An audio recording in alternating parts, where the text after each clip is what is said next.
अस्सलाम वालेकुम। Bright sparks research academy के चैनल स्पीक विद नॉलेज में आपको खुशामदीद। आज हमारा बहुत ही इम्पोर्टेंट लेक्चर है और जो हमारा लेक्चर है उसके बारे में मैं आपको बताता चलूँ वो पाकिस्तान स्टडी से रिलेटेड है। सबसे पहले आपने ये चीज़ नोट कर लेनी है कि हमारा इसमें सब्जेक्ट कौन सा है, और उसके बाद सबसे इम्पोर्टेंट चीज़ जो है वो अल्लामा इकबाल के बारे में है। और इससे रिलेटेड एक और चीज़ जो मैं आपको बताता चलूँ वो ये है कि इसमें हम टोटल 29 क्वेश्चंस को डिस्कस करेंगे। इसमें हमारे वो क्वेश्चंस भी इंक्लूडेड हैं जो 2020 और 21 के पेपर्स में भी आ चुके हैं। हम स्टार्ट करते हैं अपने लेक्चर को। एक और अनाउंसमेंट, इसके बाद जो नेक्स्ट लेक्चर होगा हमारा वो इंग्लिश से रिलेटेड होगा। आपने ये चीज़ याद रखनी है, जो इंग्लिश का लेक्चर होगा वो 2009, 2010 और 2011 में पीपीएससी के पेपर्स में जो क्वेश्चंस आ चुके हैं उनकी एक अलहदा से सेटिंग करके, उनकी डिवीजन करके उनको आपको दिया गया है।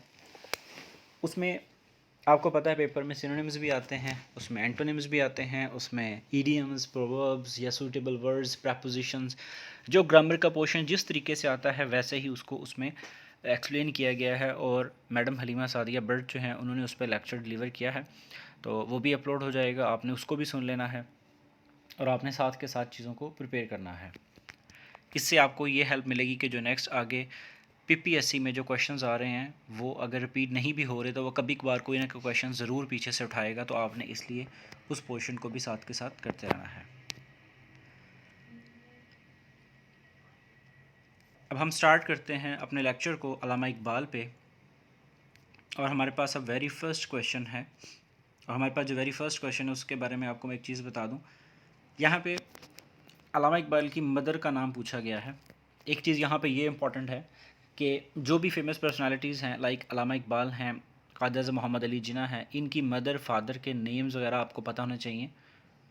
अल्लामा इकबाल की तो मदर के नेम के बारे में एक मरतबा पूछा गया, और इसके साथ जो है एक मरतबा उनकी डेट भी पूछी गई थी कि उनकी डेथ कब हुई है। इवन एक मरतबा ये भी पूछा गया कि अल्लामा इकबाल जो हैं उनकी मदर की डेथ 1914 में हुई, 12 में हुई, 13 में हुई। और एक दफ़ा जो है उन्होंने एग्जैक्ट डेट पूछ ली, एक मरतबा उन्होंने उनकी वालदा का नाम पूछ लिया। आपको बताने का मकसद ये है कि आपने इस क्वेश्चन को एक तरह से नहीं बल्कि 3 तरह से करना है। आपने इसको अच्छे तरीके से तैयार कर लेना है। नेक्स्ट हम चलते हैं अगले क्वेश्चन की तरफ। अल्लामा इकबाल के जो फादर हैं उनका नाम पूछा गया, उनका नाम शेख नूर अहमद था, और उनकी जो डेथ डेट है वो भी मैंने साथ ही लिख दी है कि हो सकता है कभी इन फ्यूचर पेपर में वो आपसे इनकी डेथ डेट के बारे में भी पूछ ले। तो ये भी आपके लिए ऐसे समझ लें कि एक डू यू नो का क्वेश्चन बना के आपको इजाफी इन्फॉर्मेशन यहाँ पे दी गई है, लेकिन ये बड़ी इंपॉर्टेंट है इसलिए आपने इसको साथ ही तैयार कर लेना है। यही काम आपने कायद आज़म मोहम्मद अली जिन्ना जो है उनके फादर और मदर के नाम और उनकी डेथ वगैरह के बारे में भी देख लेना है। आगे चलते हैं हम। कायद आज़म के बारे में ये पूछा जा रहा है कि वो कौन सी पर्सनालिटी थी कि जिनकी डेथ 21 अप्रैल 1938 को हुई थी। तो अल्लामा इकबाल ही थे वो। आपको यहाँ पे 2-3 चीज़ें देखनी है। सबसे पहले अल्लामा इकबाल की जो बर्थ डेट है वो आप देखेंगे, 9 नवंबर 1877 को वो पैदा हुए। और इसके साथ ही आपने जो एक और चीज़ यहाँ पे देखनी है वो ये देखनी है कि उनकी डेथ कब हुई है। इसी तरीके से आपने जो कायद हैं उनकी भी डेट आपने याद रखनी है दोनों, क्योंकि पेपर में आपसे ये पूछा जा सकता है। आगे चलते हैं हम अपने नेक्स्ट क्वेश्चन की तरफ। अल्लामा इकबाल के मज़ार के बारे में पूछा हुआ है, जैसा कि कायद आज़म के मीनार के बारे में पूछा जाता है कि उनका मज़ार कहाँ पर है, वो कराची में है। तो इनका मज़ार कहाँ पर है, इनका लाहौर में है, बादशाही मस्जिद के बिल्कुल साथ, ठीक है। तो उसके बाजू में ही है, तो आप उसको भी याद रखेंगे। ये भी इंपॉर्टेंट सवाल है, ये आपको पता होना चाहिए। आगे चलते हैं हम लोग अब नेक्स्ट क्वेश्चन की तरफ। हमारा जो नेक्स्ट क्वेश्चन है वो अल्लामा इकबाल के बारे में ये है कि अल्लामा इकबाल ने एमए फ़िलासफ़ी कहाँ से किया। तो एमए की डिग्री इन्होंने की थी फ़िलासफ़ी में फ्रॉम गवर्नमेंट कॉलेज लाहौर 1899 में। यहाँ पे कुछ अब चीज़ें बहुत ही इंपॉर्टेंट हैं जो कि मैं आपको बताता चलूँ। एक तो आपने ये याद रखना है कि इन्होंने एमए कब किया, वो आ जाएगी ये डेट। उसके बाद वो आपसे पूछ सकता है कि इन्होंने एमए किया कहाँ पे, ये दूसरी डेट आ गई। वो आपसे पूछ सकता है कि इन्होंने किस सब्जेक्ट में किया था, तो आपको ये सब्जेक्ट पता होना चाहिए। अब यहाँ पे जो सबसे इम्पोर्टेंट चीज़ है वो ये है, आपको ये पता होना चाहिए कि अल्लामा इकबाल ने 1891 में मिडल किया था, यानी कि 1891 में 1891 में इन्होंने क्या किया था, मिडल किया था, मिडल का इम्तहान पास किया। 1893 में इन्होंने मैट्रिक का इम्तहान पास किया था और इसी साल इनकी शादी भी हुई थी, ये भी याद रखिएगा। आगे जाके हम लोग इसको भी डिस्कस करते हैं प्रॉपर। 1895 में इन्होंने क्या किया था, इन्होंने एफ़ए किया था और उसके बाद 1897 में इन्होंने बैचलर का एग्ज़ाम पास किया था, यानी कि इन्होंने बीए किया था। अब ये फिगर हैं, इनको आपने तरीके से जो है वो याद कर लेना है। ये पेपर में आए नहीं हुए, लेकिन मे भी कभी आपको पूछा जाए कहीं पे या कहीं पे आपके काम आ जाए, तो इसलिए आपको मैं इजाफी इन्फॉर्मेशन यहाँ पे दे रहा हूँ इस चीज़ की। अब इस वक्त जो है वो एमए जो 1 साल का होता था, मगर होना तो ये चाहिए था कि अल्लामा इकबाल जो है 1898 में जो है वो अपना वो कर लेते, मतलब एमए का इम्तहान पास कर लेते, जिस साल सर अहमद ख़ान की डेथ भी हुई है 17 अक्टूबर को। तो लेकिन हुआ ऐसा नहीं, उन्होंने पास जो है 1899 में किया। उसके पीछे क्या रीज़न थी? हुआ ये था कि वैसे एमए 1 साल का होता था, इन्होंने 2 साल के अंदर किया। रीज़न जो थी वो ये थी कि 1898 में इन्होंने लॉ के पेपर भी देने थे और एमए के पेपर भी देने थे और दोनों पेपर इकट्ठे आ गए और इन्होंने फिर दोनों पेपर दिए। लेकिन हुआ फिर इसमें क्या, फिर ये जो लॉ का पेपर है उसमें फ़िक़्ह का एक पेपर था, उसमें ये फ़ेल हो गए और एमए के भी पेपर भी फ़ेल हो गए। तो इस तरीके से इन्होंने फिर अगले साल दोबारा पेपर दिए। 1899 में फिर ये दोबारा पास हो गए थे। और इनकी इन पेपर्स को पास करने में रहनुमाई किसने की थी? आपको पता होगा, सर अहमद ख़ान की जब डेथ हुई है उसके बाद जो थॉमस आर्नल्ड, जो बड़े मशहूर प्रोफेसर थे, बड़े ही ज़हीन उस्ताद समझे जाते थे उस वक्त टाइम पे, जो अलीगढ़ में पढ़ाते थे, वो छोड़ के फिर जिस यूनिवर्सिटी लाहौर में आ गए। जब इनकी शागिर्दी में अल्लामा इकबाल आए, इनकी शागिर्दी से मुस्तफ़ीद हुए, तो आपको बहुत ज़्यादा फ़ायदा हुआ। और एक बात और आपको मैं बता दूं कि अल्लामा इकबाल जो थे वो अपनी क्लास के वाहिद स्टूडेंट्स थे उस वक्त एमए में जो पास हुए थे। और उस वक्त ज़ाहिर बात है, क्योंकि ये पास हुए थे तो इन्हीं को ही गोल्ड मेडल मिला था और इनकी 3rd डिवीज़न थी, ये भी आपने याद रखना है। और थॉमस आर्नल्ड जो थे, यही वो उस्ताद थे जिन्होंने ये स्टेटमेंट भी दी हुई है कि ऐसा जो शागिर्द है वो उस्ताद को मुहक्किक और मुहक्किक को मुहक्किक तर बना देता है। तो ये भी बात आपने याद रखनी है। सर थॉमस आर्नल्ड जो हैं, उन्होंने शिबली नुमानी साहब जो थे उनको फ़्रांसीसी ज़ुबान भी सिखाई थी और यही जो हैं वो मतलब प्रोफेसर थे जिनकी जुदाई में अल्लामा इकबाल ने बाद में फिर एक नज़म भी लिखी थी उनके बाद, उसका नाम था नज़म का नाला फ़राग। तो ये भी आपने याद रखना है। आपको ये भी पता होना चाहिए कि अल्लामा इकबाल जो थे वो किस से इंस्पायर थे, कौन से शायर से या कौन सी शख्सियत थे, वो रूमी थे, ठीक है, उनसे वो बहुत ज़्यादा इंस्पायर थे, ये भी आपको पता होना चाहिए। अल्लामा इकबाल की जो शादी हुई थी वो 1893 में हुई थी, ठीक है, 4 मई 1893 को हुई थी और मैट्रिक का रिजल्ट भी उसी दिन ही आया था इनका, ये भी याद रखना है। ये जो इनकी पहली शादी थी और इनके ससुर का जो नाम था डॉक्टर अताउल्ला ख़ान था और ये सिविल सर्जन थे। वैसे इन्होंने इनके मैट्रिक का मेरे ख्याल से लास्ट पेपर था, मैंने कहीं पढ़ा था कि जहाँ पे इनके बारे में कहा गया कि इनको देखते ही जो है वो इनके ससुर ने इनको पसंद कर लिया, फिर बाद में आखिरी फिर जब रिज़ल्ट आया तो उसके बाद इनकी शादी हुई थी। तो ये बात जो है वो आपने इस तरीके से ये भी याद रखनी है। और इनकी शादी वैसे 2 हुई थी और इनके जो एक बेटे थे बड़े मशहूर, ठीक है, जिन्होंने इनके बारे में जो है वो काफ़ी कुछ जो है काम भी किया हुआ है, वो भी आप आगे जाके आप पढ़ेंगे और 21 के पेपर में काफ़ी क्वेश्चन उनके बारे वहाँ से आए भी हैं।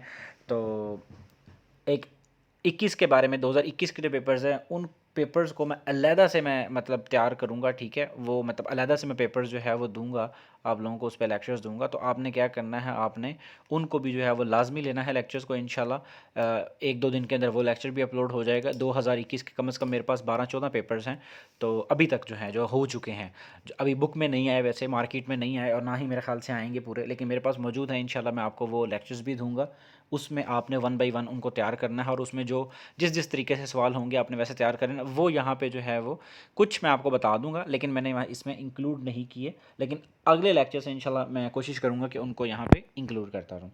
सो ये कुछ इन्फॉर्मेशन थी अल्लामा इकबाल के बारे में जो आपको बताना मैंने मुनासिब समझी। ये काफ़ी इंपॉर्टेंट चीज़ें थी, आपने इनको देख लेना है।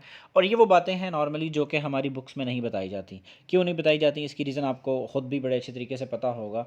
तो ये किताबें जो हैं, ये जो किताबों के अंदर ये बात नहीं आती, ये बातें जो हैं वो हम लोगों को बस मतलब वैसे ही आप जनरल रीडिंग करते हैं या कोई उस्ताद बता देता है या कोई समटाइम जो है कहीं पर डिस्कशन होती है, तो उन चीज़ों से आपको ये चीज़ें जो हैं वो पता चलती हैं। इसके बाद हम आगे चलते हैं। अल्लामा इकबाल के बारे में पूछा हुआ है कि इन्होंने यूरोप की कौन कौन सी यूनिवर्सिटी से पढ़ा, तो ये कैम्ब्रिज से पढ़ा है, ठीक है, हाइडलबर्ग से पढ़े हैं, तो ये आपको पता होना चाहिए। इसके अलावा इनकी बारे में ये पूछ सकता है कि वो पीएचडी इन्होंने कहाँ से की थी, पीएचडी का जो है वो आपके पास इनका मतलब थीसिस क्या था, टॉपिक क्या था, तो वो ये चीज़ पूछी जा सकती है। तो आपने ये क्वेश्चंस जो हैं वो अच्छे तरीके से देख लेना है और उनको याद कर लेना। ये देखें टाइटल के बारे में पूछा हुआ है, ये बड़ा इंपॉर्टेंट है, ठीक है। मेटाफिजिक्स के बारे में इन्होंने किया था, डेवलपमेंट जो थी, ये बहुत इंपॉर्टेंट सवाल है, ये भी पेपर में काफ़ी ज़्यादा रिपीट हो चुका है, तो आपने इसको भी अच्छे तरीके से कर लेना है। अल्लामा इकबाल कितना अरसा जो है वो यूरोप में रहे, तो ये बहुत इंपॉर्टेंट सवाल है। ये 3 साल रहे थे, आपने इसको भी याद रखना है, इस क्वेश्चन को भी यानी कि भूलना नहीं है, क्योंकि ये सवाल काफ़ी पेपर में आता रहता है। अल्लामा इकबाल जो थे वो लखनऊ पैक्ट जब हुआ था, जैसा कि वहाँ पे पहली मरतबा जो है उनकी कायद आज़म की और गांधी जो है उनकी मीटिंग हुई थी, और काफ़ी ज़्यादा जो है वहाँ पे अप्रिशिएट किया गया। एक प्रपोज़ल था मुस्लिम्स ने जो प्रेजेंट किया था, उसकी बेस के ऊपर जो है वो काफ़ी हद तक मसला हल हुआ मुस्लिम का और हिंदुओं का सेपरेट इलेक्टोरल से रिलेटेड, और उनकी बात मानी गई। तो इस बेस पे जो है, लेकिन कायद आज़म जो थे वो एग्री थे, लेकिन अल्लामा इकबाल इस चीज़ से खुश नहीं थे, ठीक है। तो ये बात आपने याद रखनी है। ये क्यों नहीं थे खुश, क्या वजूहात थी, ये कुछ आपको इन्फॉर्मेशन यहाँ पे दी गई है, आपने इस इन्फॉर्मेशन को देख लेना है। जब आप इस इन्फॉर्मेशन को पढ़ेंगे तो आपको पता चल जाएगा कि कौन से एरियाज़ थे जिनकी वजह से जो है वो एक वेटेज थी, ठीक है, जिसकी वजह से अल्लामा इकबाल जो है उन्होंने क्रिटिसाइज़ किया था इस पैक्ट को, ठीक है। तो ये चीज़ जो है मतलब आपने पढ़ लेनी है, आपको इसमें अंदाज़ा हो जाएगा। नेक्स्ट क्वेश्चन है हमारे पास, अल्लामा इकबाल जो है उनको ये टाइटल जो मिला था सर का, ये कब मिला था? ये 1922 में मिला था, जॉर्ज किंग 5 जो थे उन्होंने दिया था, ठीक है, नाइटहुड। तो ये चीज़ आपको पता होनी चाहिए। यहाँ पे क्या इन्फॉर्मेशन दी गई है आपको, राउंड टेबल कॉन्फ्रेंस जो है उसके बारे में बताया गया है, इन्होंने जो शिरकत की थी, इन्होंने उसका आगाज़ किया था, ये भी बात यहाँ पे मेंशन है, ये भी आप याद रखिएगा। इसके अलावा अल्लामा इकबाल जो हैं उन्होंने मुस्लिम लीग कब ज्वाइन की? लाहौर शहर में की थी 1922 में। ये भी बड़ा इंपॉर्टेंट सवाल है, 3-4 जो हमारी फेमस पर्सनालिटीज़ हैं उनके बारे में पूछा जा सकता है, तो आपने इसको इस एंगल से ही तैयार कर लेना है। इसके बाद यहाँ पे एक लिस्ट दे दी गई है, कायद आज़म ने 1913 में, अल्लामा इकबाल ने 1922 में, लियाकत अली ख़ान ने 1923 में, और फातिमा जिन्ना जो है उन्होंने 1939 में ये ज्वाइन की हैं ऑल इंडिया मुस्लिम लीग। और ये बहुत इंपॉर्टेंट सवाल हैं, ये पेपर में आते रहते हैं, आपने इनको याद रख लेना है। तो ये बड़ी इंटरेस्टिंग इन्फॉर्मेशन थी आपके लिए। उम्मीद है कि आपको ये चीज़ें पसंद आ रही होंगी हमारी, जो हम लोग इसमें मुख्तलिफ़ तरह से जो हैं वो लेक्चर्स देते हैं, और आप कोशिश किया करें कि इस चैनल को मैक्सिमम जो है वो आगे लोगों तक शेयर करें, ताकि जो लोग हैं उनको जो है फ़ायदा हो सके। आगे चलते हैं हम अपने नेक्स्ट क्वेश्चन की तरफ। हमारा जो नेक्स्ट क्वेश्चन है वो ये है, अल्लामा इकबाल जो हैं वो पंजाब लेजिस्लेटिव काउंसिल जो है या असम्बली जो है उसके मेंबर बने थे, तो वो कब बने थे? 1926 में बने थे, 1926 में। तो ये सवाल इतना ज़्यादा पेपर में नहीं आया हुआ, लेकिन आपने इसको भी याद रखना है। आगे चलते हैं हम, अल्लामा इकबाल के बारे में ही पूछा गया है कि इन्होंने मुस्लिम लीग का एक सेशन हुआ था इलाहाबाद में, उसकी सदारत की थी, उसके प्रेसिडेंट बने थे, उसको प्रिजाइड किया था, तो वह कब हुआ था? 1930 में हुआ था। इसके बारे में 2 सवाल आपको जो है वो पेपर में आ सकते हैं। एक सवाल तो आपको ये डेट के बारे में आ गया, एक वो आपसे मुस्लिम लीग का एनुअल सेशन पूछ सकता है कि वो कहाँ पर था, तो वो इलाहाबाद में था। इसके अलावा वो आपसे एक और सवाल पूछेगा, ठीक है, घुमा फिरा के वो आपसे ये पूछ सकता है कि इसमें उन्होंने क्या कहा था, तो इन्होंने क्या ऐसी सजेशन दी थी कि मुस्लिम्स के लिए एक सेपरेट जो है वो स्टेट बनाई जाए, और उसमें जो है वो सेपरेट स्टेट में मुस्लिम्स ऑफ इंडिया जो है उनको नॉर्थ वेस्टर्न पार्ट जो है पंजाब और सरहद वाली साइड सिंध और बलूचिस्तान का जो हिस्सा है वो दिया जाए। तो कहा जाता है इनके बारे में कि अल्लामा इकबाल ही थे जिन्होंने कायदे आज़म पाकिस्तान का जो है वो कंसेप्ट दिया था। जैसे पाकिस्तान का नाम चौधरी रहमत अली ने सजेस्ट किया था, तो इसलिए आइडिया जो था पाकिस्तान का वो इन्होंने दिया था।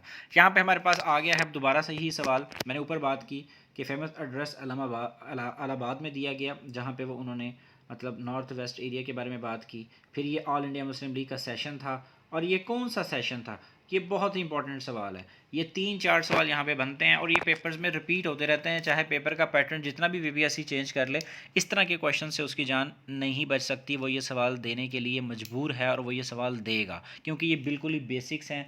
ये पाकिस्तान मूवमेंट के बारे में ये हमारे वो सवालात हैं जिनको उसको टच करना पड़ेगा। इसलिए आपने अब ये करना है कि आपने भी इसको टच करना है, और आपने इनको भूलना नहीं है। आगे चलते हैं हम अपने नेक्स्ट क्वेश्चन की तरफ। भी छोटा सा टॉपिक, इतना बड़ा टॉपिक नहीं है, क्योंकि इसको हमने डिवाइड किया हुआ है कुछ उर्दू में भी, तो इसलिए इसको हम उसी एंगल से तैयार करेंगे कि उर्दू के जो सवाल है वो उर्दू में ही होंगे, और यहाँ के सवाल हम यहीं पे ही करेंगे। अल्लामा इकबाल जो है उन्होंने फ़र्स्ट पब्लिक जो प्रपोज़ल दिया था फॉर द सेपरेट इलेक्ट्रोड जो मुस्लिम के लिए जो दिया गया था वो कहाँ पर दिया था, इलाहाबाद एड्रेस में दिया था। 21st सेशन था मुस्लिम लीग के इजलास का। तो ये मैं ऑलरेडी बता चुका हूँ आपको, ये वही सवाल को जो उसने घुमा के पूछा हुआ है। मैंने बताया था आपको कि वो डिफरेंट एंगल से क्वेश्चंस को दे सकता है। और अल्लामा इकबाल ने ये जो कंसेप्ट दिया था ये इलाहाबाद एड्रेस में दिया था, तो उसको हम क्या कह सकते हैं, इसको आइडिया ऑफ पाकिस्तान कह सकते हैं। तो ये सवाल को इस तरीके से भी पूछा जा सकता है, और ये पूछा नहीं है बल्कि पूछा जा चुका है, पूछा जा नहीं सकता बल्कि पूछ चुका है वो। ये पास्ट पेपर का ही क्वेश्चन है, डिफरेंट एंगल से, लेकिन मैंने इनको इसलिए यहाँ से निकालना मुनासिब नहीं समझा क्योंकि ये क्वेश्चन इतने इंपॉर्टेंट हैं कि ये बिल्कुल बेसिक हैं और ये वो सवाल हैं जो कि पेपर में आते रहते हैं। मैंने इसलिए इनको नहीं निकाला। ठीक है जी। ओरिजिन जो है आइडिया ऑफ पाकिस्तान का वो किसने दिया था, अल्लामा इकबाल ने दिया था। देखें इस तरह घुमा फिरा के उसने सवाल पूछे हुए हैं, स्टेटमेंट वही है, बात वही है, बस उसने घुमाया हुआ है। तो इसलिए मैंने सोचा कि इस चीज़ को आपको अच्छे तरीके से क्लियर कर दिया जाए। नेक्स्ट क्वेश्चन हमारे पास आ रहा है राउंड टेबल कॉन्फ्रेंस के बारे में। ये कहाँ पर हुई थी, आपको पता होना चाहिए। ये लंदन में हुई थी तीनों की तीनों। ठीक है, 1930 से लेके 1932 तक। ये भी बहुत इंपॉर्टेंट सवाल है, आगे जाके पूरा टॉपिक आएगा जिसको हम लोग कवर करेंगे, उसमें भी आपको बताऊंगा। लेकिन आप अभी भी लिख लें साथ में कि ये 3 हुई थी, गोलमेज कॉन्फ्रेंस, राउंड टेबल कॉन्फ्रेंस। अल्लामा इकबाल ने दूसरी और तीसरी में पार्टिसिपेट किया था। इसके बारे में हम मज़ीद अगर देखें तो हमारा जब आगे टॉपिक आएगा वहाँ पे भी हम देखेंगे। लेकिन आपको ये भी पता होना चाहिए कि अल्लामा इकबाल के साथ कायद आज़म भी एक मरतबा जो है लंदन में इनके साथ कॉन्फ्रेंस में थे। तो यहाँ पे आप पिक्चर्स देख सकते हैं, ये आपके पास पिक्चर गिवन है। ठीक है, तो आप इस पिक्चर की तरफ देखें, आपको खुद ही अंदाज़ा हो जाएगा इस पिक्चर को देखने से कि अल्लामा इकबाल कहाँ पर है, ये मैंशन किया हुआ है। मज़ीद देखते हैं इसके बारे में हम कि राउंड टेबल कॉन्फ्रेंस जो थी कायद आज़म ने कौन कौन सी ज्वाइन की थी। आपको पता होना चाहिए, ये बड़ी इंटरेस्टिंग इन्फॉर्मेशन है। कायद आज़म ने पहली और दूसरी की थी, सही है, ये चीज़ बहुत इंपॉर्टेंट है। आपने इस चीज़ को याद रखना है कि कायद आज़म मोहम्मद अली जिन्ना जो हैं उन्होंने कौन कौन सी राउंड टेबल कॉन्फ्रेंस में शिरकत की, ये एक इंपॉर्टेंट सवाल है। और इसके बाद हमारे पास ये भी आ जाता है कि अल्लामा इकबाल ने कितनी की थी, तो 2 की थी और दूसरी तीसरी की थी। और गांधी जो थे उन्होंने सेकंड जो है उसमें पार्टिसिपेशन की थी। इवन कांग्रेस जो थी उन्होंने पार्टिसिपेट ही एक में किया था। आपने इन क्वेश्चंस को इस तरीके से याद रखना है। सबसे पहले जो है वो आपके पास ये होगा कि आपने सबसे पहले कोशिश करनी है कि कायद आज़म की याद रखनी है, फिर अल्लामा इकबाल की और फिर गांधी की। और यहीं पे आपने एक और चीज़ ऐड कर लेनी है, प्लस का साइन डाल के, गांधी या स्लैश कांग्रेस या प्लस कांग्रेस, के इन्होंने कांग्रेस में यही वाली ही ज्वाइन की थी या इसमें पार्टिसिपेशन दी थी अपनी। इसके बाद हम आगे चलते हैं नेक्स्ट क्वेश्चन की तरफ। नेक्स्ट क्वेश्चन जो है वो यही इसी से रिलेटेड दिया गया है कि कायद आज़म मोहम्मद अली जिन्ना, इकबाल ने कायद आज़म मोहम्मद अली जिन्ना को तकरीबन 13 लेटर लिखे थे। कुछ लोग इसकी तादाद ज़्यादा कहते हैं, कुछ कम कहते हैं, लेकिन इसकी तादाद 13 ही है। ठीक है, तो ये जो इन्होंने लेटर लिखे थे ये तकरीबन आप यूँ समझ लें कि एक पूरे साल का एक पीरियड था उसके दरमियान लिखे गए हैं। मई 1936 से लेके 1937 तक अल्लामा इकबाल ने अपनी वफ़ात से पहले लिखे हैं। और इनको अल्लामा इकबाल के इन शायर ये लेटर्स जो थे, जो ख़तूत थे, इनको कायद आज़म मोहम्मद अली जिन्ना ने ख़ुद शाये किया था। और इसका जो दिबाचा था, यानी कि दिबाचा कहते हैं कि एक किताब से पहले आप जो एक इंट्रोडक्टरी जो है वो पैराग्राफ्स लिखते हैं या पेजेस लिखते हैं, 1 2 2 3 4 जितने भी लिखते हैं आप, ये 2 3 या 2 4 के ऊपर मुश्तमिल होता है। तो ये दिबाचा जो था, जो तारफ़ी जो दिबाचा था, यानी कि जो तारफ़ी जो अल्फाज थे वो कायद आज़म मोहम्मद अली जिन्ना ने ख़ुद लिखे थे। और इस बुक का जो नाम है या इन लेटर्स को कहा क्या जाता है, इनको कहा जाता है the letters of Iqbal to Quaid Azam. ठीक है, तो ये चीज़ भी आपने याद रखनी है कि इन लेटर्स की तादाद तकरीबन 13 है। ये कभी पेपर में नहीं आया लेकिन मैंने यहाँ पे लिख दिया है क्योंकि ये मेरे नज़दीक ये बहुत इंपॉर्टेंट इन्फॉर्मेशन थी, इसलिए मैंने आपसे शेयर करना मुनासिब समझा। इसमें देखने वाली चीज़ क्या है, इसमें ये है कि इसके टोटल कितने हैं, 13 हैं। और आपने डेट याद रखनी है। ये 2 चीज़ें इसमें काफ़ी इंपॉर्टेंट है जो मैंने अंडरलाइन की हैं, इनको आपने अच्छे तरीके से देख लेना है ताकि आपको ये भूल ना सके। आगे चलते हैं हम अपने नेक्स्ट क्वेश्चन की तरफ। अब ये क्वेश्चन बहुत ही इंपॉर्टेंट है कि शायर मशरिक़ जो है मोहम्मद इकबाल को ये किसने कहा था। अब यहाँ पे मोस्टली जो बुक्स हैं, PPSC की बुक्स हैं, उनके अंदर जो ये इसका जवाब लिखा हुआ है वो मौलाना शिबली नुमानी लिखा हुआ है। सबसे पहली चीज़ मैं आपको बता दूं, मौलाना शिबली नुमानी जो लिखा हुआ है ये करेक्ट नहीं है। उसकी रीज़न मैं आपको बता देता हूँ। जो मौलाना शिबली नुमानी है उनकी आप पहले वफ़ात चेक कर लें कि उनकी वफ़ात कब है। वो 1914 में वफ़ात पा चुके थे। उस वक्त अल्लामा इकबाल का कोई ऐसा शायरी मजमुआ ही शाया नहीं हुआ था कि उनको जो है इस तरह का खिताब दिया जा सके, मतलब कि ये चीज़ बहुत ही इम्पॉसिबल थी। लेकिन एक बात ज़रूर है, मैं आपको बता दूं, एक उनकी किताब ज़रूर शाये हो चुकी थी 1914 से पहले, इल्मुल इक्तिसाद के बारे में, ठीक है, जो कि माशत के बारे में है। इल्मुल इक्तिसाद किताब है जो कि इन्होंने जो है वो मतलब इसमें नसर की फॉर्म में इस किताब को लिखा, और मतलब ये पहले शाये हुई। लेकिन अगर आप ये कहें कि ये इनको ये लक़ब दिया गया तो ये पॉसिबल नहीं है। 1938 तक जो है किसी ने भी इनको ऐसा कोई ख़िताब नहीं दिया था। हाँ, इनको इमामुल असर का ख़िताब अब्दुल माजिद दरबारी साहब जो हैं उन्होंने दिया था, हम ये कह सकते हैं। लेकिन इनको ये शायर मशरिक़ का जो ख़िताब है वो किसी ने भी नहीं दिया। ये कोई किताब में गलती है या पीपीएससी की अपनी गलती है कोई इस तरह की।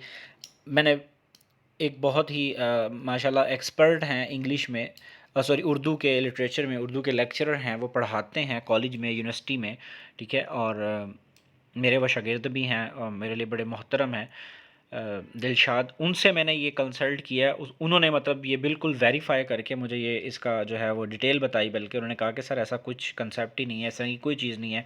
मेरे नॉलेज के मुताबिक वो कहते हैं कि ये बिल्कुल गलती है, तो ये जो है मौलाना शबली नुमानी ने नहीं दिया हुआ, बुक्स में ये गलत दिया हुआ है। तो आपको ये बताने का डिटेल इसलिए मकसद यही है ताकि आप इन चीज़ों को अच्छे तरीके से नोट कर लें। हाँ, अगर ये पेपर में आता है, अब क्योंकि नन ऑफ दीज़ का ऑप्शन आ गया तो अब हो सकता है वो नन ऑफ दीज़ का ऑप्शन डाल दे, वरना पीपीएससी के पेपर्स के अंदर बहुत ज़्यादा जो है वो इस तरह की चीज़ें हैं कि जो बोगस क्वेश्चन है, जिनके आंसर सही मिले ही नहीं आज तक, जो कि गलत दिए हुए हैं। पता नहीं वो जानबूझ के दिए हुए हैं या क्या चक्कर है, ये अल्लाह ही बेहतर जानता है। सो आपने इस चीज़ को यहाँ पे ये नोट कर लेना है।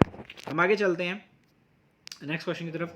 जो इनकी कलेक्शन है पोइट्री की, वो इनकी डेथ के बाद शाये हुई थी, ठीक है। इनके बारे में कहा जाता है कि इनकी एक ऐसी बुक है या इनकी शायरी के बारे में इनकी एक किताब है, वो कब शाये हुई है? अरमगान हिजाज़ 1938 में, उनकी वफ़ात के बाद। ये बहुत ही इंपॉर्टेंट सवाल है, हद से ज़्यादा इंपॉर्टेंट सवाल है, पेपर में बहुत ज़्यादा आता है।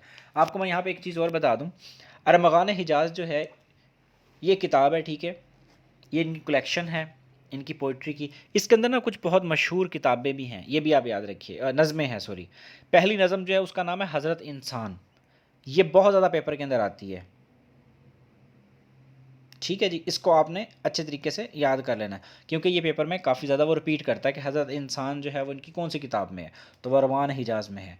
एक है बुड्ढे बलोच की नसीहत, ये भी बहुत इंपॉर्टेंट है, लेकिन ये लेक्चर के पेपर वगैरह में तो आ चुकी है, लेकिन यहाँ पे अभी पीपीएससी के पेपर में नहीं आई, लेकिन आपने इसको याद कर लेना। फिर एक है इबलीस की मजलिस शूरा, ये बहुत इंपॉर्टेंट है, ये पेपर में यहाँ पे पीपीएससी के पेपर्स में नॉर्मल 1 पेपर में आ चुकी है, तो आपने इसको जो है वो इस हिसाब से ही आपने याद रख लेना है। बुक का ये याद रखना है कि अरमगान हिजाज़ है इनकी डेथ के बाद जो पब्लिश हुई है, और वो किस सन में हुई है, वो 1938 में हुई है। तो आपको इसके बारे में ये पता होना चाहिए, क्योंकि ये आपके लिए काफ़ी अहम है।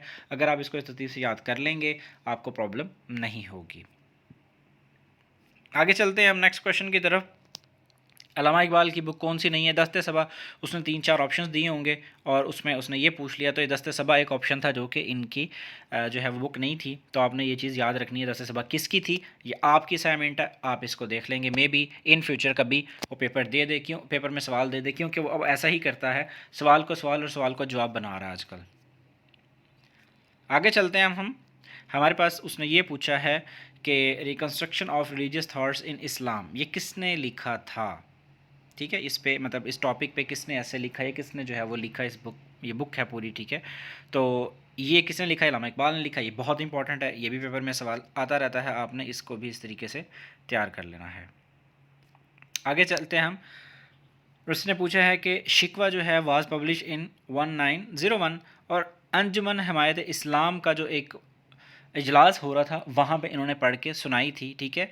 तो आपको ये बात पता होनी चाहिए कि शिकवा जो है वो इन्होंने कहाँ पर पढ़ी थी, वो यहाँ पर पढ़ी थी 1911 में, अंजुमन हमायत इस्लाम के मतलब उसमें इजलास में, ठीक है। ये इंपॉर्टेंट था, आपने इसको देख लेना है। इसके बाद हम आगे चलते हैं। मस्जिद कुर्तबा, ये कौन सी बुक है अल्लामा इकबाल की जिसमें है ये, ठीक है। ये अल्लामा इकबाल की किताब में है। मैं आपको थोड़ा सा डिटेल में बता देता हूँ।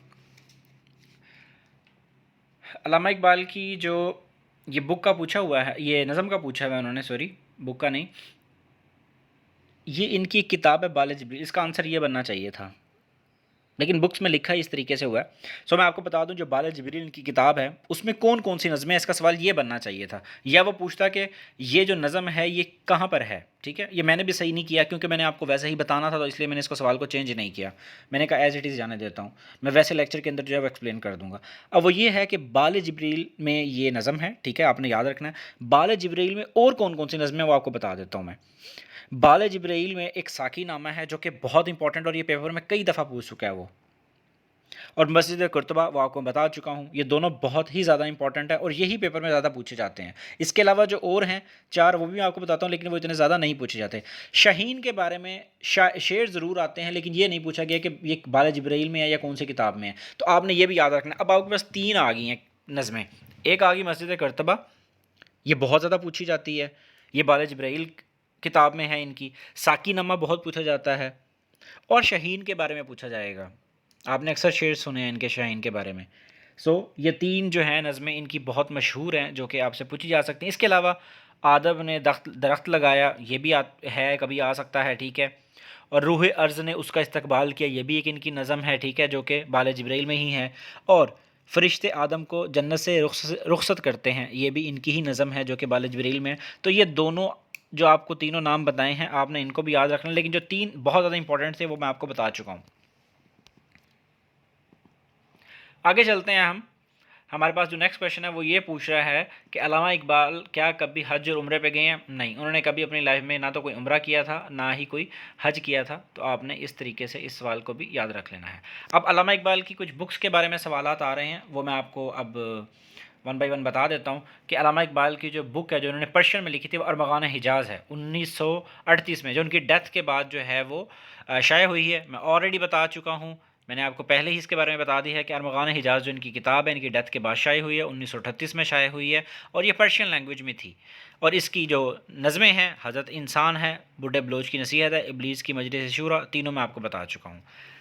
इसके बाद हम आगे चलते हैं नेक्स्ट क्वेश्चन की तरफ। हमारे पास नेक्स्ट क्वेश्चन क्या आ रहा है, इनकी किताबें हैं जो आपको पूछ सकता है वो, या आपको लिस्ट बनी होनी चाहिए और आपको इस तरीके से याद होना चाहिए कि इनकी पर्शियन में बुक्स कौन सी है और इनकी उर्दू में बुक्स कौन सी। ये दोनों बहुत ही इंपॉर्टेंट सवाल हैं। ये लेक्चर इस हिसाब से तो थोड़ा था कि इसमें सवाल कम है, लेकिन इसके अंदर इन्फॉर्मेशन बहुत ज़्यादा थी, इसमें आपके पास क्वेश्चन बहुत ज़्यादा बन सकते हैं। अब जो पर्शियन में इनकी बुक है असरार खुदी, सबसे पहले इनकी पहली पर्शियन किताब शाये हुई, तो ये सवाल पेपर में आया हुआ है। मैंने इसको आगे इसलिए नहीं लिखा क्योंकि यहाँ पे कवर हो रहा है, तो आपने इसको यहीं पे कर लेना है। आपने बताना है कि असरार खुद इनकी 1915 में शाये, और वैसे भी ये सवाल उर्दू का है, लेकिन मैंने यहाँ पे इसलिए भी मुनासिब नहीं समझा कि इसको क्वेश्चन के अंदर काउंट करूँ। मैंने यहाँ पे एक लिस्ट बना दी है इकट्ठी, ताकि आपके लिए याद करना आसान हो जाए। असरार खुदी इन्होंने 1915 में लिखी, बेखुदी इन्होंने 1918 में लिखी। इसके बाद प्याम मशरिक 1923 में लिखी गई, ज़बूर अजम 1927 में लिखी गई, जावेद नामा 1932 में लिखा गया। ये बहुत इंपॉर्टेंट सवाल है, ये बहुत ज़्यादा पेपर में आता है, पीपीएससी के पेपर्स में ये काफ़ी ज़्यादा रिपीट किया जाता है। इसके बाद अरमगान हिजाज़ का आपको बता दिया है। ये सारी वो किताबें हैं जो इनकी पर्शियन में हैं, आपने इसलिए इनको अच्छे तरीके से तैयार कर लेना है। आगे चलते हैं हम।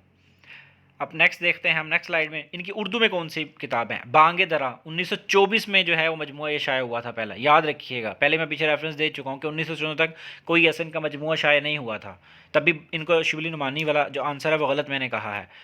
शिकवा 1909 में लिखी गई है, जवाब शिकवा 1911 में, ठीक है। ये दोनों आपने याद रखना है, बड़ा इंपॉर्टेंट है ये दोनों। कुछ लोग इसका 1913 आंसर समझते हैं जवाब शिकवा का, जो कि गलत है। बुक्स में भी आपको 1913 ही मिलेगा, आप सर्च करें गूगल से, आपको खुद वेरीफाई कर लें, आपको तसल्ली हो जाएगी। बाल जिब्राइल जिसके भी मैं बात कर रहा था, जिसमें ये साकी नामा और शाहीन और मस्जिद कुर्तबा वगैरह जो हैं, ये कब लिखी गई? 1935 में ये बुक लिखी गई है, पब्लिश हुई। और ज़रब कलीम 1936 में, ये भी बहुत इंपॉर्टेंट है। ज़रब कलीम भी बहुत इंपॉर्टेंट है, आपने ये भी याद रखना है। इसके बाद हम नेक्स्ट देखते हैं, हमारे पास इनकी मशहूर नज़में हैं, उनके बारे में पूछ लिया उसने। वही बात हज़रत इंसान किस में है? अरमगान हिजाज़ में है।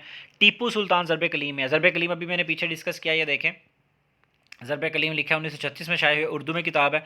उसी की नज़म को उसने पूछ लिया टीपू सुल्तान, ये भी पेपर में आया हुआ है। करतबा की मस्जिद कहाँ पर है? किस में है? बाल जिब्राइल में है। शिकवा जवाब शिकवा बांगे दरा में है। इब्लीस की मजलिस शूरा भी मैंने बताया है, अरमगान हिजाज़ में, ज़्यादा इंपॉर्टेंट है इसलिए इसको याद रख लेना आपने। फ़ातिमा बिनत अब्दुल्ला, ये बांगे दरा में है, तो ये भी आपने याद रखनी है। इसके अलावा बांगे दरा की कुछ और भी हैं, वो भी मैं आपको बता देता हूँ। मुझे तो फिंगर टिप पे याद है, जैसा कि शिकवा जवाब शिकवा वालदा मरहुमा की याद में, ये भी बहुत ही इंपॉर्टेंट सवाल है। वालदा मरहुमा की याद में, इनकी वालदा की डेथ कब हुई ये भी पूछा जाता है, आपको पता है, ये पीछे बता चुका हूँ मैं। उसी साल शिबली नुमानी साहब की डेथ हुई है। और ये भी आपको पता होना चाहिए कि जो फैज़ अहमद फैज़ थे वो भी सियालकोट से बिलोंग करते थे, उनके बारे में भी ये सवाल आया हुआ है। उनकी डेथ सॉरी उनकी बर्थ डेट वगैरह चेक कर लीजिएगा। इसके बाद हमारे पास जो इम्पोर्टेंट सवाल है जो बांगे दरा के बारे में पूछा जाता है कि बांगे दरा में कौन कौन सी नज़में हैं। वो फातिमा बिनते अब्दुल्ला है, शिकवा है, जवाब शिकवा है, वालदा मरहुमा की याद में ये भी है, नाला दर्द ये भी आती है पेपर में कभी कभार, खिज़र राह बहुत इंपॉर्टेंट है, ये भी पूछी जाती है, हमाला ये तो बहुत इंपॉर्टेंट है, ये कब शाये हुई, ये आपकी असाइनमेंट आप देख लेंगे, ठीक है। और उसके बाद एक और है इंपॉर्टेंट, सकीला, ठीक है। तो ये भी पेपर में पूछी जा चुकी है। तो आपको इसलिए इन किताबों के बारे में, इन चीज़ों के बारे में पता होना बहुत ज़रूरी है। आगे चलते हैं हम। फर्स्ट बुक जो थी अल्लामा इकबाल की कौन सी थी, मैं पहले ही बता चुका हूँ, 1915 में शाये हुई है, असरार खुदी थी, ठीक है जी। मैंने पहले इससे पहले बता दिया आपको कि मैंने 21 के सवाल इसमें ऐड नहीं किए, लेकिन इंशाल्लाह नेक्स्ट अब मैं 21 के सवाल ऐड करूँगा, लेकिन वो उर्दू में ही करूँगा, यहाँ पर नहीं कर सका, ठीक है, इस टॉपिक के, क्योंकि वो उर्दू के सवाल है। मैंने सोचा कि मुनासिब नहीं लगता कि यहाँ पे मैं वो चीज़ें बताऊँ, जैसा कि मैंने बुक्स की डिटेल बता दी है, लेकिन वो इसलिए बता दी कि चलें अब टॉपिक ऑलरेडी है तो सही है, यहाँ पे कुछ चीज़ें ऐसी बताने वाली हैं कि उनको जो है ना वो यहीं पे बता दिया जाए पाकिस्तान स्टडीज़ में, ना कि वो उर्दू में शामिल किया जाए। सो इस लेक्चर को आप अच्छे तरीके से तैयार कीजिएगा। ऑलरेडी मैं पहले भी बता चुका हूँ स्टार्ट में कि हमारा जो नेक्स्ट लेक्चर होगा वो मैडम का होगा। इंग्लिश के जो पीपीएससी के सॉल्व क्वेश्चन हैं उनको एक डिफरेंट तरीके से कैटेगराइज करके आपको बताया गया, बहुत आसान तरीके से उनको आप जो है वो याद करें, रिवाइज़ करें, बार बार पढ़ें और पैटर्न को समझने की कोशिश करें कि आपको पेपर पैटर्न किस तरह आ रहा है और किस तरीके से वो क्वेश्चन दे रहा है। सो जो जो चीज़ें बहुत ज़्यादा इंपॉर्टेंट थी वो मैंने बता दी। इनके बारे में ये भी सवाल जो है वो एक जगह पूछा गया है कि अफ़गानिस्तान की एजुकेशन पॉलिसी किसने बनाई थी, वो इन्होंने ही बनाई थी, ये भी याद रखिएगा। अफ़गानिस्तान की जो एजुकेशन पॉलिसी थी वो अल्लामा इकबाल ने बनाई थी। उस वक्त कौन उनके सदर थे जिन्होंने इनको इन्वाइट किया था, ये आपके असाइनमेंट आप खुद सर्च करेंगे। इवन आपको ये भी पता होना चाहिए अल्लामा इकबाल ही वो पर्सनैलिटी हैं जिन्होंने अफ़गानिस्तान को हार्ट ऑफ एशिया का नाम दिया था। ये बहुत ही एक यूनिक सी एक सी बात बताई है मैंने, आम लोगों को नहीं पता होता, तो आपने ये चीज़ भी जहन में रखनी है। और हार्ट ऑफ एशिया कॉन्फ्रेंस भी होती है, वो असल में इसी रेफरेंस से ही होती है। ये जो अफ़गानिस्तान में पीस प्रोसेस वाली बात होती थी उससे रिलेटेड 1911 में वेरी फर्स्ट टाइम हुई थी। और वो जो हार्ट ऑफ एशिया कॉन्फ्रेंस हैं वो कितनी हुई हैं, कहाँ कहाँ हुई हैं, वो भी बहुत इंपॉर्टेंट सवाल है पीपीएससी पे कि कितनी अब तक हार्ट ऑफ एशिया कॉन्फ्रेंस हो चुकी हैं। पीस तो हो गया है अफगानिस्तान में, लेकिन अब तक कितनी हुई हैं, आप गूगल के ऊपर लिखिएगा हार्ट ऑफ एशिया कॉन्फ्रेंस, ठीक है। इस्तंबुल प्रोसेस भी उसको कहा गया था, वेरी फर्स्ट वहीं मेरे ख्याल से हुई थी 2011 में 19 कह रहा हूँ। तो आप वो सर्च कीजिएगा, उसकी एक लिस्ट बना के उसको याद कर लीजिएगा, वरना मैं लेक्चर दूंगा तो आप वेट कर सकते हैं। लेकिन जो अच्छे बच्चे होते हैं, जो स्टूडेंट लाइक होते हैं, जिनको फ़िक्र होती है कि यार ये क्वेश्चन ना आ जाए, उनको जो है वो यही होता है कि हम अभी से इसको तैयार कर लें। तो इसलिए आप इसको अपनी असाइनमेंट कंसिडर करके आप तैयार कर लें कि कौन कौन सी जो है वो आपकी कॉन्फ्रेंस जो है वो कहाँ पर हुई है और किस साल में हुई है, ये बहुत इंपॉर्टेंट है। तो ये पेपर आता रहता है, और पहले तो वो स्टार्ट में दिया है एक दो मरतबा, लेकिन फिर उसके बाद उसने इस तरह क्वेश्चन देना शुरू कर दिए। फिर उसने अननोन जो क्वेश्चन पेपर्स होते हैं, जो टफ पेपर्स जो बनाए जाते हैं, उनमें वो सवाल जो है ना वो ज़्यादा देता रहा। मैंने कुछ ऐसे पेपर्स देखे हैं 2-4 जो टफ पेपर होते हैं पीपीएससी के, वो वहाँ पर इस तरह का सवाल देता है। तो इसलिए आपने कोशिश करना है कि इन चीज़ों को आप क्या करें। अब आपको पता है अफगानिस्तान का एक मेजर प्रॉब्लम है, टेररिज्म का प्रॉब्लम है। इससे रिलेटेड जहाँ जहाँ जो जो पीस प्रोसेस हो रहा है, ठीक है, वो चीज़ें आप करें, आपके लिए बहुत इंपॉर्टेंट है इनको करना। जैसा कि अब मैं कहता हूँ कि क्वाड है, ठीक है, जो एशिया पैसिफिक रीजन के लिए एक बना हुआ है, इसमें ऑस्ट्रेलिया है, जापान है, अमेरिका है, इंडिया वगैरह। तो अब वो है, वो क्यों बना गया, किस तरह है, वो मेरा जो सीएसएस के स्टूडेंट्स हैं उनके लिए तो आसानी होगी, क्योंकि मैंने कुछ नोट्स वगैरह अपने ग्रुप में शेयर किए थे, उन्होंने तो वो चीज़ें पढ़ ली होंगी। जो आप लोगों ने पीपीएससी वालों ने नहीं पढ़ी, तो आप लोगों को चाहिए कि आप उसको प्रिपेयर करें, साथ साथ देखें कि क्या है, वो क्यों बनाई गई है, वो तो किस वजह से चाइना को कंटेन करने के लिए बनाई गई है। तो आपके लिए वो बहुत ज़रूरी है। इसका जो कंसेप्ट था वो जापान के जो वज़ीर आज़म थे साबिक, उन्होंने दिया था, लेकिन वो नहीं माना गया। फिर उसके बाद जो एक टाइम के बाद ऑस्ट्रेलिया ने भी एक्सेप्ट कर लिया, और बाद में फिर अब जो है उसके ऊपर हुई। तो मेरे नोट्स अवेलेबल हैं, मतलब सीएसएस से रिलेटेड मेरे ग्रुप जो हैं उनमें मैंने किए हुए हैं। तो आपने उस हिसाब से इन चीज़ों को भी देख लेना है कि जो टॉपिक होता है उसको आप थोड़ा सा डीपली देखा करें, ठीक है। अफगानिस्तान के ऊपर हम लोग क्वेश्चन करेंगे, तो उसमें भी कुछ क्वेश्चन इस तरह के आएंगे।